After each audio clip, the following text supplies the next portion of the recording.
Story గురించి మాట్లాడుకున్నట్టయితే story అయితే కొత్తగా అయితే ఏం లేదు.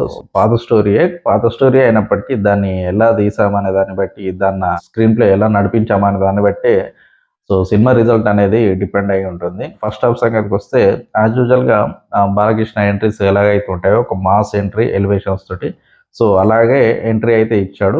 కానీ ఫైట్ అయితే కంప్లీట్ అవ్వకుండా మధ్యలో కట్ చేసి నెక్స్ట్ స్టోరీలోకైతే ఫ్లాష్ బ్యాక్‌లోకెళ్ళి సీన్ జరగడానికి రిలేటెడ్‌గా ఆ ఫ్లాష్ బ్యాక్ అంతా చూయించి మళ్ళీ ఆ సీన్ దగ్గరకొచ్చైతే ఆ సీన్ అయితే కంప్లీట్ చేశాడు. ఆ ఇంట్రో ఫైట్ మాత్రం ఫస్ట్ ఫైట్ మొత్తం అయితే ఇంట్రోలో జరగదు.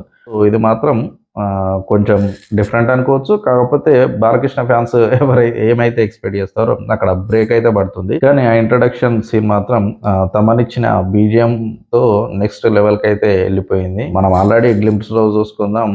టీజర్‌లో, ట్రైలర్‌లో కావచ్చు. ఈ సినిమాకి తమనిచ్చిన బ్యాక్‌గ్రౌండ్ నెక్స్ట్ లెవెల్ అనుకోవచ్చు.